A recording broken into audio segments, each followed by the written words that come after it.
राहुल गांधी की एक भूल ने उनके पूरे खानदान की महज एक रात में थू-थू करवा दी। और आज पूरा देश सिर्फ इसी बात की चर्चा कर रहा है कि क्या वाकई में राहुल गांधी का जो पप्पू वाला उनका दौर था, वो एक बार फिर से लौट कर आ गया है?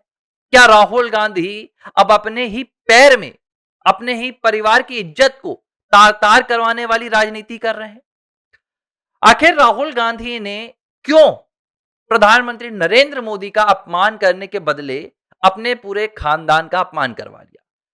पूरा नेहरू गांधी परिवार आज पूरे देश में शर्म झेल रहा है।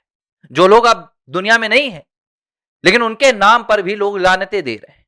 और ये बातें मैं क्यों कह रहा हूं? एबीसी हिंदी आप फटाफट सब्सक्राइब कर लीजिए और वीडियो के अंत तक जुड़े रहिएगा, आपको पता चल जाएगा। बीते दिन रचनात्मक कांग्रेस का राष्ट्रीय सम्मेलन हुआ दिल्ली में। राहुल गांधी बड़े एग्रेसिव मोड में नजर आ रहे थे और रहना भी चाहिए, नेता प्रतिपक्ष है, इसमें कोई आपत्ति नहीं है। लेकिन इस एग्रेसिव मोड के चलते राहुल गांधी अचानक दायरा भूल गए। राहुल गांधी अचानक ये भूल गए कि वो किसी एक प्राइवेट कक्ष में नहीं है, प्राइवेट रूम में नहीं है, बल्कि वो पूरे देश के सामने है, मीडिया के कैमरों के सामने। इस बीच राहुल गांधी ने भारत के प्रधानमंत्री नरेंद्र मोदी का मजाक उड़ाने का फैसला किया और यह मजाक इतना ज्यादा अभद्र हो गया, महिला विरोधी हो गया, सेक्सिस्ट मजाक हो गया कि पूरे देश में बवंडर मच गया। अब हुआ क्या था, यह आप सब देख चुके हैं। राहुल गांधी ने संदीप दीक्षित के साथ, यानी कि शीला दीक्षित के बेटे के साथ, यह दिखाने की कोशिश की कि भारत की विदेश नीति किस तरीके से चल रही है। और वो ये तंज कसना चाहते थे कि प्रधानमंत्री नरेंद्र मोदी दुनिया के जब दूसरे देशों के राष्ट्राध्यक्षों से मिलते हैं, जो जबरदस्ती जाकर उनसे गले लगते हैं। राहुल गांधी इसका नाट्य रूपांतरण करके दिखा रहे थे। वो दौड़ लगाकर जाते हैं, सामने खड़े हुए कांग्रेस के नेता संदीप दीक्षित से गले लग जाते हैं, अभद्र तरीके से गले लगते हैं। और गले लगकर जब वापस आते हैं तो संदीप दीक्षित वापस राहुल गांधी के पास पहुंचकर कहते हैं कि कहीं मेलोनी समझकर तो गले नहीं लगा था, कहीं मेलोनी समझकर तो नहीं पकड़ लिया। इटली की प्रधानमंत्री, जो कि एक महिला है, उन्हें लेकर इस तरीके की बात इस उम्र में संदीप दीक्षित कर रहे हैं और उस पर राहुल गांधी मुस्कुराते हैं। सामने बैठे कांग्रेस के तमाम नेता ताली बजाते हैं। यह भारत में हो रहा है, यह दिल्ली में हो रहा है, जहां एक देश की प्रधानमंत्री को अपने देश के प्रधानमंत्री के साथ इस तरीके से जोड़ा जा रहा है। और ये वही लोग हैं जिनकी पार्टी की कमान 20 से 22 सालों तक एक महिला के हाथों में थी। 1998 से लेकर 2023 तक सोनिया गांधी ने संभाला। बावजूद इसके राहुल गांधी को कुछ याद नहीं रहा। लेकिन यह चैप्टर यहां खत्म नहीं हुआ, चैप्टर तो यहां से शुरू हुआ। राहुल को लगा कि वो जॉर्जिया मेलोनी और भारत के प्रधानमंत्री नरेंद्र मोदी पर यह आपत्तिजनक, अभद्र और अश्लील टिप्पणी करके जेंजी की नजरों में छा जाएंगे। उन्हें लग रहा था कि वो इस तरीके से जोक मार के प्रधानमंत्री नरेंद्र मोदी का उपहास उड़ा देंगे। लेकिन हो गया उल्टा। उल्टा क्यों हो गया? नैतिक तरीके से भी राहुल गांधी को मुंह की खानी पड़ी। इसके अलावा राजनीतिक तरीके से भी राहुल गांधी को जबरदस्त तरीके से मात खानी पड़ गई। जब राहुल गांधी ने यह हक पॉलिटिक्स को, यानी कि गले लगने वाली डिप्लोमेसी को प्रधानमंत्री नरेंद्र मोदी के लिए मजाक के तौर पर पेश किया, तो उनके भी परिवार के जो प्रधानमंत्री रहे हैं, जो कांग्रेस के नेता रहे हैं, उनकी भी तस्वीरें और वीडियो सामने आने लगी। और इस सिलसिले में जो सबसे पहली तस्वीर आई, वो राहुल गांधी की दादी, यानी कि देश की पूर्व पीएम इंदिरा गांधी की तस्वीर निकलकर सामने आई। इंदिरा गांधी की एक वीडियो आई। उस वीडियो में इंदिरा गांधी क्यूबा के जो प्रेसिडेंट थे कास्त्रो, उनसे गले लगती हुई नजर आई। इस तस्वीर को निशिकांत दुबे ने साझा भी किया। लेकिन मैंने कहा था ना, राहुल आखिर मौका दे रहे हैं।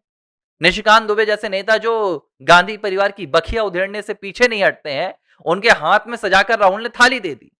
निशिकांत दुबे ने तपाक से यह वीडियो शेयर किया फिडेल कास्त्रो के साथ और उन्होंने कहा, राहुल क्या आप बता पाएंगे कि इस तस्वीर में आपको जो नजर आ रहा है वो जठर अग्नि है या कामाग्नि है। इंदिरा गांधी के लिए इस तरीके की बातें अब देश में होने लगी।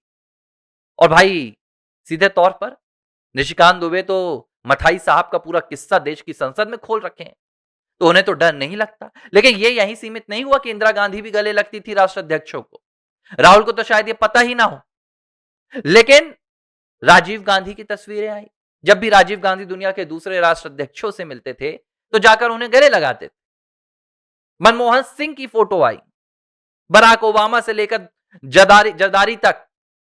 और तो और राहुल गांधी भूल गए कि कभी उनकी ही सरकार के एक मंत्री थे जो दुश्मनों को भी जाकर गले लगते थे। मैं नवजोत सिंह सिद्धू की बात कर रहा हूं। नवजोत सिंह सिद्धू सीमा पार गए थे और दुश्मन देश की आर्मी के मुखिया को गले लगाकर आए थे। लेकिन तब राहुल गांधी को यह ख्याल नहीं आता। यही तो गलती है कि राहुल गांधी पीछे पलटकर नहीं देख पाते हैं।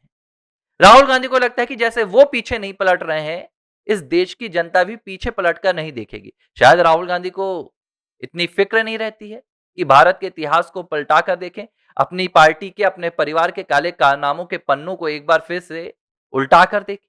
लेकिन देश तो देखता है। अब चारों तरफ राहुल गांधी की किरकिरी हो रही है।